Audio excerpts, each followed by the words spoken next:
Tim Tszyu is a 28-year-old super welterweight phenom and has his first title defense against Brian Mendoza. And that goes down Saturday night in their main event fight in Queensland, Australia, live on Showtime. So our New York Post boxing reporter, Schwartz, caught up with Tszyu and talked about anything and everything from this fight to the future. Jared, what's going on, my man? Thanks for hopping on.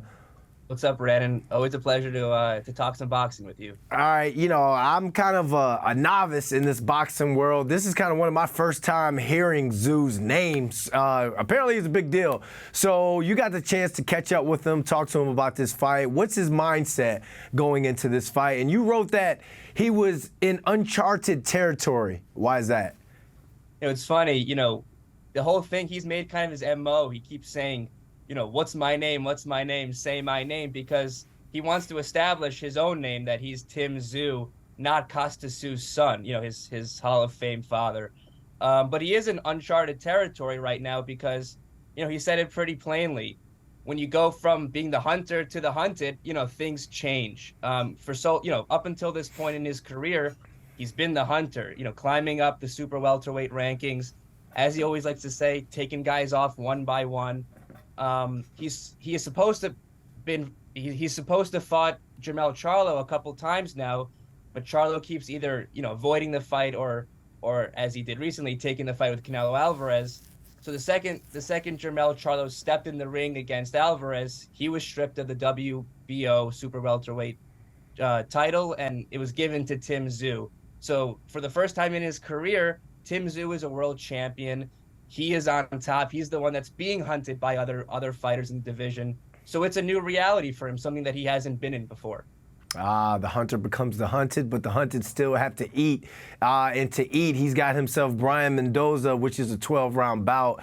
To get a bigger fight, I imagine Tszyu has to win, and he has to win big. So what would you consider an impressive enough win for him to keep drawing bigger names and keep getting bigger fights? It's funny. He's kind of shown enough already that he deserves these fights. Okay. 3 times already, he is supposed to have been able to fight Jermell Charlo for the undisputed super welterweight championship. The first time, Jermell Charlo had to pull out because, he broke his hand. The second time, he had to pull out because he had a setback from that injury.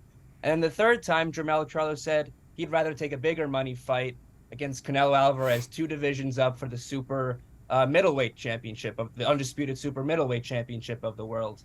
And that kind of, encapsulates the problem for Tim Tszyu, is that he's kind of earned himself to fight some of these big fighters, but he knows that he's viewed as a high risk, low reward kind of fighter. Going back to what you said, he's not a household name, particularly in America. He's only fought once in America and once outside of either Australia or New Zealand.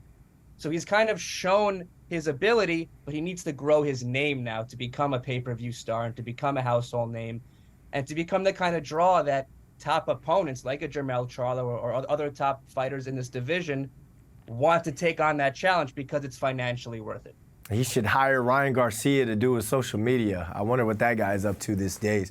You kind of answered some of that question, but go even deeper, talking about Jermell Charlo at that fight. What has to happen?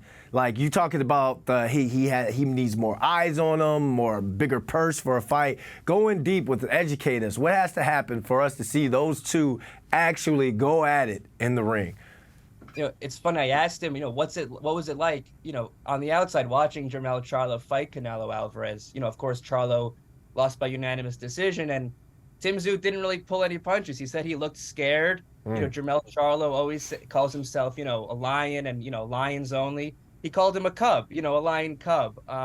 So he's obviously not afraid of Charlo, and he made a point to say, yes, he's a champion. Yes, it's a new place in his career, but the only thing he's really focused on, or the only name he wants on his resume, is Charlo. If he wins, that should still be the next fight that should happen. Charlo does not have his own rematch clause against Canelo Alvarez, so his next opponent is up in the air. And the super welterweight division is where he's most comfortable. It's where he has now 3 of the 4 belts. That's the fight that makes the most sense next. And if it's up to Tim Tszyu, he'll have the fight next. Charlo, he'll have a bunch of top options, but coming off a loss, it makes the most sense for him to then reclaim the undisputed super welterweight championship of the world. So, as you know, as long as Tim Tszyu takes care of his own business, it's really the fight that makes the most sense next. All right, it all goes down live from Queensland, Australia. On Showtime, we got Tszyu versus Mendoza. It's going to be a good one. Jared, thanks for jumping on with us, my man. Thanks, Brandon. It's always a pleasure.